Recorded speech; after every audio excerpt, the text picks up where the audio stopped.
Shalom. Shalom, shalom. Welcome. Thank you. I wanted to show you some of my inspirations. This is obviously Israel's Declaration of Independence, 1948. This is Jabotinsky, a signed picture of Jabotinsky. This is me with Golda Meir in 1970. הבית של פרופסור דרשוביץ בלב מנהטן יכול אולי גם לשמש כמוזיאון. בכל פינה וסנטימטר בבית יש פריט היסטורי שמספר את סיפורו של דרשוביץ עצמו. פטריוט אמריקאי, פטריוט ישראלי, ציוני, יהודי בכל רמ"ח איבריו. This wall of history, it's really a reflection to your identity, the American patriot, the Zionist. You know, look, if I were 26, I would be in Gaza today volunteering. But I'm 86, and my only weapon is the pen. Really, why would you go to Gaza if you were 26? Because I would be defending Israel and helping Israel's survival. And would you take the risk of losing your life in the battle? Well, you know, you have to risk things to be a Jew. וכשאנחנו אומרים שבכל פינה וסנטימטר בבית יש היסטוריה, אנחנו מתכוונים לזה, אפילו בשירותים. Let's take a look at your restrooms.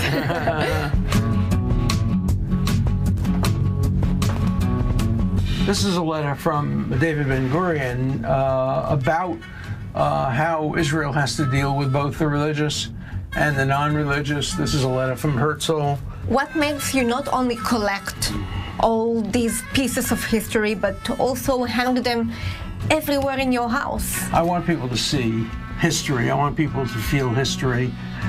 When I come into the house and I can touch a letter that was touched by George Washington or by David Ben-Gurion, it makes me feel a part of the history that I love. אנחנו נפגשים בביתו שבניו יורק, דירה צנועה, עמוסה פריטי אספנות מרגשים שמספרים את סיפורו של העם היהודי. כששומעים על קטעי העיתונות שהוא מסגר, המכתבים ההיסטוריים שרכש, אפשר גם להבין את העמדה המודאגת שלו ביחס לישראל. Shalom, Professor Dershowitz. Shalom. Should we be worried about an agreement between America to Iran? Very worried. You should be very worried. President Trump wants a deal more than he wants a perfect deal. He'll probably get a deal because Iran wants a deal. The entire nuclear program has to be abolished, dismantled by the United States with the supervision of Israel. Otherwise, the only other alternative is military. Should Israel see itself as a lone player in this situation? Israel is always a lone player. It never can count on friends. And we must remember the words of David, Hashem ozli amo yitain, Hashem yivarech et amo b'shalom. The Jewish people will only have shalom through oz, through strength. If we are not succeeding in getting the Libyan plan, should Israel go for a military attack, for a military operation in Iran? I think it should, and I think it should seek the help and support of the United States, or it certainly should assure that the United States doesn't oppose it. I mean, there are three kinds of things the United States could do. It could join Israel and send B-52s and bunker-busting bombs, and that would assure the end of Iran's nuclear program. Number two, it could facilitate Israel by working with allies to make sure Israel has landing and flyover rights. And number three, it could protect Israel from a response, which it did back months ago. But the one thing it should not do is prevent Israel. If it does, the Israeli government has to do what previous Israeli governments have done, what Olmert did and what Begin did. And that is essentially say, look, the security of Israel is up to us, not you, and we have to defend it. And act in a contradict to what President Trump wants. It's very difficult to contradict President Trump. I know President Trump. I was his lawyer. It's a hard choice that Israel has to make. It cannot accept a bad deal with Iran, a deal that simply puts off for 4 years the inevitability that it will develop a nuclear arsenal. Got to be good to Gaza. Those people are suffering. We got to be good to Gaza. We'll We're going to take care of that. There's a very big need for medicine, food and medicine, and we're taking care of it. It should send humanitarian aid, but it should send it in a way that makes sure that it doesn't get into the hands of Hamas. And the United States should not be lecturing Israel on how to provide aid. Israel knows better than the United States about how to do it without endangering its own soldiers and civilians. Do you think that this time, this administration gives Israel the back that it's needed in order to eliminate Hamas? No. I think that this is one of the most unpredictable administrations. It could be very good for Israel, but Donald Trump could change on a dime. You know, in Israel, people say a pessimist is somebody who says, oy vey, things are so bad they can't get worse, and an optimist says, yes, they can. I am both. I think things can get worse with the United States and with Trump, but I also think they could get better. We're in a situation of complete unpredictability. What did you feel during October 7th? First of all, I couldn't believe the failures of Israel. I couldn't believe that Israel didn't have the right intelligence to prevent it. But I immediately knew that as soon as Israel showed its weakness, it would be attacked. Because when it comes to Jews, the world is bullies. Americans are rejecting Israel's genocide. Were you surprised from the level of anti-Semitism in the U.S.? I was surprised. I knew there was plenty, and I knew there was plenty at American universities. I was shocked at the fact that so many Jewish kids paraded with Hamas and blamed what happened on October 7th on Israel. But the same thing that happened to Jews 100 or 200 years ago, Jews that wanted to be a part of? Kol dor v'dor chum d'malenu l'chalotenu, utzu etzu v'tufa dabra dava v'lo yarkam v'hi she'am d'lavotenu. It's been throughout history. Jews are always the first target, and they're the easiest target at universities today because they're regarded as white and privileged and all of that.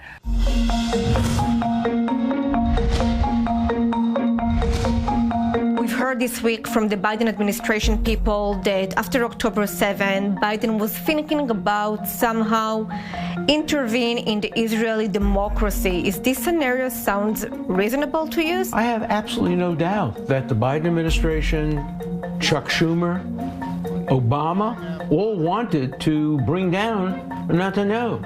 The next step would be the end of Israel, because it won't stop with the Netanyahu regime. Once the United States feels that it can influence who Israelis elect, then they will try to impose that influence over and over and over again. And I think it will make the relationship between Israel and the United States very problematic. Is this something that can really happen? It can. It can, and it will unless it is stopped. Right now, the trend is for the Democratic Party to become an enemy of Israel. Do you still consider yourself Democrat? I'm not a Democrat. I'm not a Republican. I'm a pro-Israel, American patriot independent. דמוקרטיה לא מתה באיזה כמה מכות חזקות. דמוקרטיה מתה בשורה של צעדים קטנים. שינוי הרכב הוועדה לבחירת שופטים לאחר עשרות שנים הוא שינוי היסטורי והכרחי. I'm sure that you are aware of the inside arguments in Israel between the government and the judicial system. Where do you stand on these issues? Both sides have good points. The Israeli Supreme Court, under my dear friend and colleague Aaron Barak, may have gone a little too far in not requiring standing or cases and controversies in order for the Israeli Supreme Court to rule. There is room for some reform, but not the kind of reform that I think the Netanyahu administration has wanted. It's much too broad. And also, it was the wrong time. Israel is a deeply divided country, and the issue of judicial reform is too divisive.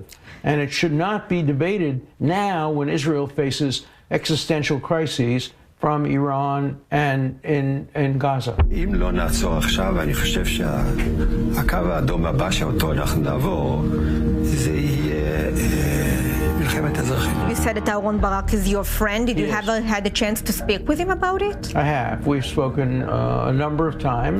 You know, good friends can disagree sometimes. I think I may have introduced Aaron Barak and Benjamin Netanyahu at my 50th birthday party at Mishkanot Shananim. You know, I've known Bibi since 1970 when he was a student at MIT. I've known Aaron since 1966 when he was a student at Harvard. I regard them both as close friends, and I disagree with some of the things that each of them say. But where do you think Aaron Barak went too far? On the issue of standing, and he knows my view on that, I don't think anybody should have the right to bring a lawsuit against the Israeli government. I think that it should only be people who are directly involved. I don't think judicial reform is an appropriate subject for people screaming and yelling on the streets, mostly people who don't know anything about how the judiciary actually works. It's become too politicized an issue. We have a debate now in Israel about the question if there is a deep state or there is no deep state. Of course there's a deep state. It's not a negative thing. The deep state helps cause continuity in government. So who is the Israeli deep state? The bureaucracy, the people who stay in the government regardless of which party is in power. Many Israelis view the legal advisor position as a deep state. No matter who is there, there is so much power to this position that it naturally becomes a deep state. Well, there's a big difference between the deep state and an open group of people who are beyond partisan politics, and there should be positions in Israel that are non-partisan. Were you aware of the debate between the government and the head of the Shin Bet, Ronen Bar? I've been following the debate. I have tremendous respect for not only the Mossad, but the current head of Mossad, who always gives my wife cookies whenever I go visit him. In your eyes, when it comes to the structure of this position, the head of the Shin Bet should be under the authority of the government or the Supreme Court? Absolutely not the Supreme Court. The Supreme Court should get out of security issues, political issues. It should stick to the issue of resolving disputes between people or between the government and individuals. It should stay out of security. It should stay out of politics. דרשוביץ הוא אחד מעורכי הדין המפורסמים בעולם. שמו נקשר במשפטים המסוכרים ביותר שהיו, מאו-ג'יי סימפסון ועד פרשת ג'פרי אפשטיין. אבל התיק שהשפיע עליו ברמה האישית היה דווקא ייצוגו של הנשיא דונלד טראמפ. If you really feel there's a strong case, then campaign against the president. The only case that ever affected my personal life, well, two cases. One, Donald Trump. When I represented him on the floor of the Senate, I was his lawyer and I lost all of my friends. I was banned from speaking at Temple Emmanuel, the largest Reform synagogue in the United States. I was banned from speaking at the 92nd Street Y. So that was the case that most affected my life personally. I was also falsely accused by a woman in the Jeffrey Epstein case, a woman I never met, never heard of, never had any association with. She eventually admitted that she may have misidentified me, she may have confused me with somebody else, she withdrew all of her lawsuits, dropped everything. So that matter was dropped, but during a period of time, I was attacked both in Israel and in the United States. Those attacks have stopped. The woman has now committed suicide. I won't stop fighting. I will never be silenced until these people are brought to justice. Were you surprised that she committed suicide? No, I wasn't surprised that she committed suicide. She was a deeply, deeply disturbed woman who was exploited by lawyers and by others around her, and she was a cash machine, a money machine for so many people, including probably her husband and others.